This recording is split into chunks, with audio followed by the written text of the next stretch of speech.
Deus não chegou até João, se prepara, não. A Bíblia diz que Satanás chegou até dentro da presença de Deus. Deixa eu tocar no que é dele, você vai ver que ele blasfema contra ti. Então Deus permita, vai então porque ele não blasfemará contra mim. Então Jó passa pela luta, as dificuldades, o problema, a lepra, mas em silêncio, dizendo o quê?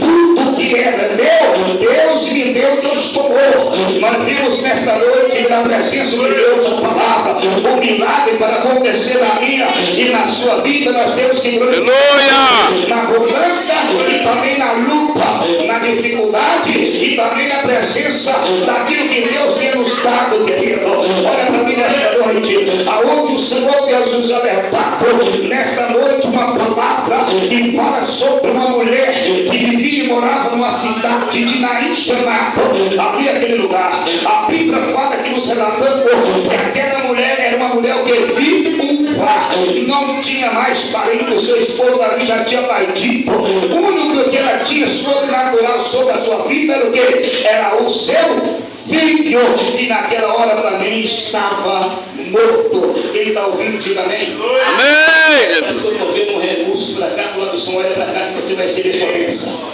Deixa o Senhor, não preocupa não, vai glorificando a Deus aí, vai exaltando a Deus aí, porque Deus vai te entregar a sua bênção nessa noite.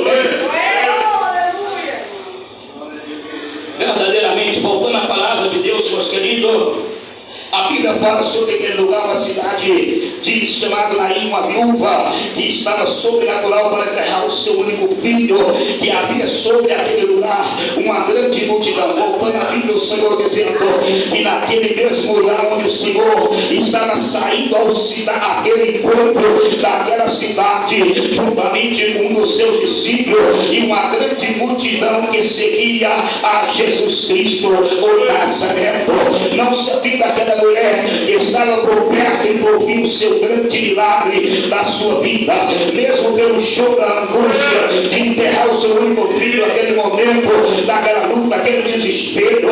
A Bíblia diz que uma multidão também, ele prosseguia diante daquele caixão, se levando aquele vulgo sobre até o último momento do seu sepulcro, muitas das vezes dizendo assim: pastor, verdadeiramente hoje é um culto de família, vem aqui hoje é um velório que Deus vai ressuscitar na sua vida, um milagre. Aleluia! Dizendo a palavra, mesmo que estiver morto, se tiver fé, algo de ressuscitar. Eu não sei porque Deus trouxe essa palavra sobre o nosso coração nesta noite. Eu não entendo onde Deus vai querer operar aqui neste lugar, mas eu vejo hoje, não pela vida material, mas espiritual. A maioria de crentes, de qual forma, morto espiritual, não glorifique nem exalta mais ao nome do Senhor. Glória a Deus!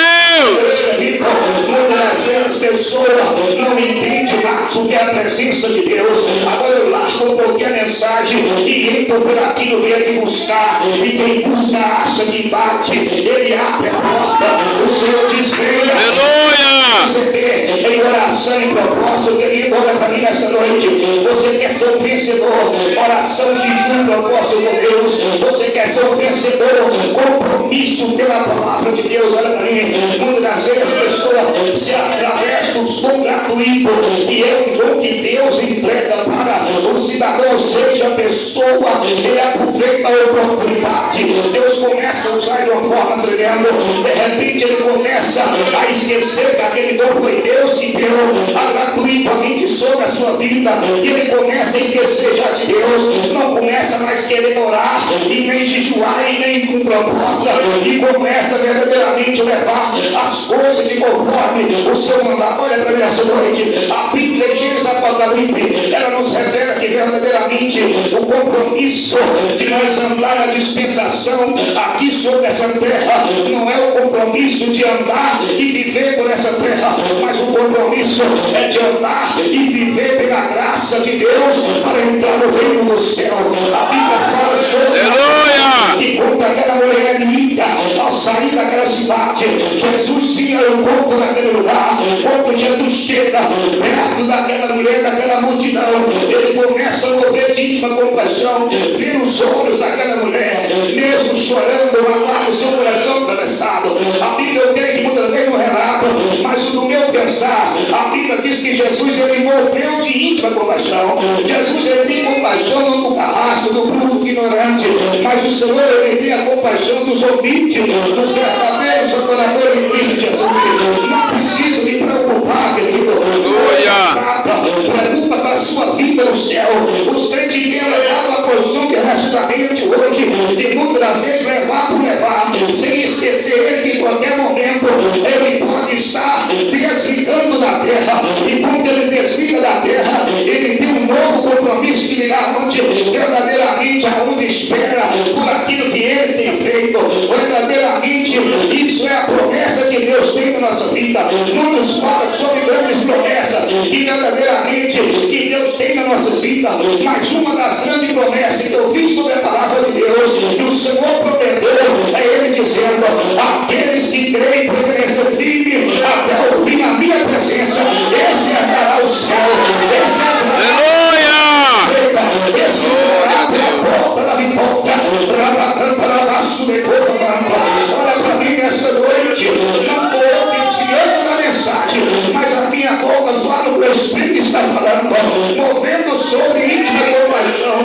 O Senhor olha para aquela mulher, ele começa a mentalidade, e vendo pelo choro e a preocupação, porque olha nessa noite, imagina uma mulher pastora viúva, imagina uma mulher que não tem mais seus parentes, a única oportunidade que ela tinha um filho, e aquele filho estava dentro do caixão para ser enterrado. Então o Senhor olhou para a luta e para o choro daquela viúva, chega bem perto daquela mulher, e ele não disse: eu vou mudar a sua história, eu vou mudar o seu cativeiro hoje. Não, o Senhor já não parece como muitos vagabundos têm chegado.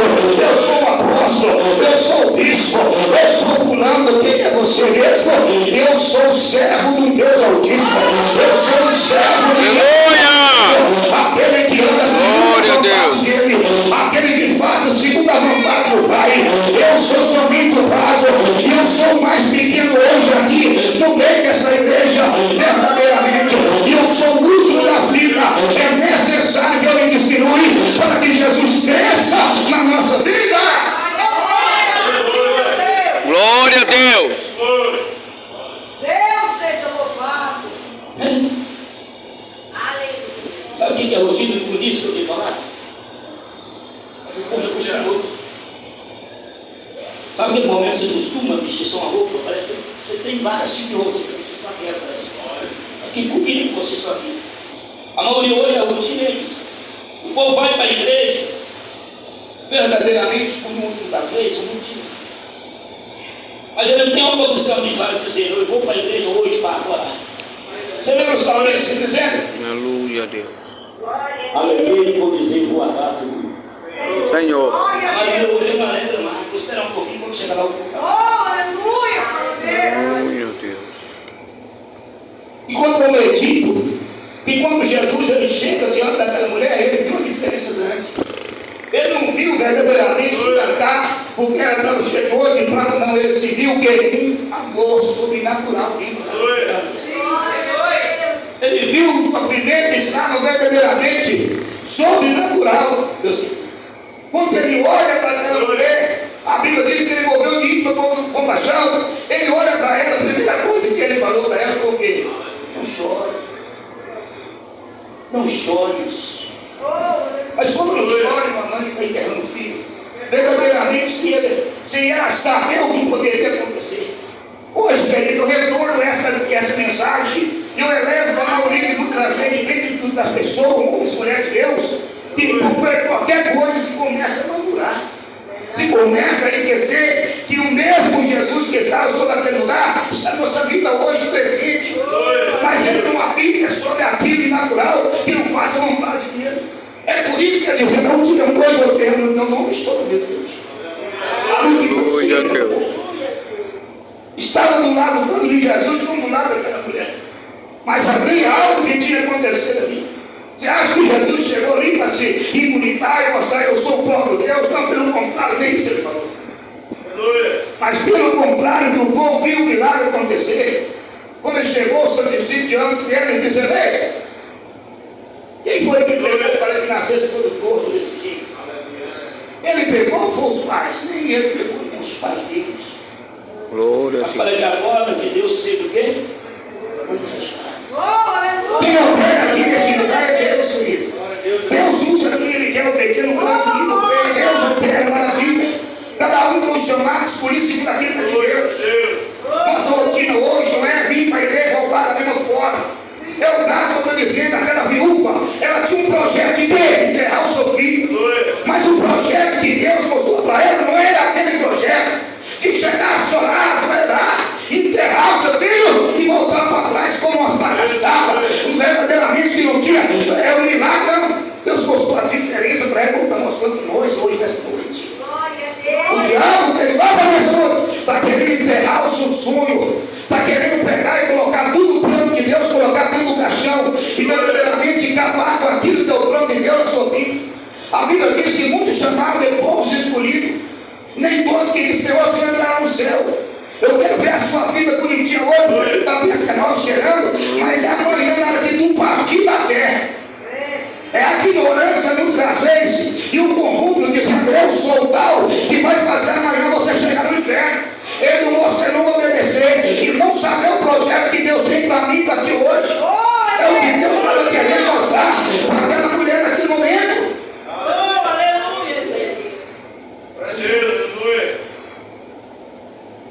Onde eu vi um algo diferente. Quando passou por pregadeira, vai 10 horas, eu depois de ir embora. Olha para essa noite, explica para mim. Não sei como é esse carnal, eu disse, não, você vai no encontro, vá, você vai no encontro. O que você vai fazer lá? Foi lá para adorar quem? Então, se você foi para adorar, Deus te segura verdadeiramente, porque o primeiro a chegar sobre esse livro é quem? É Jesus. Antes de quando não chegar sobre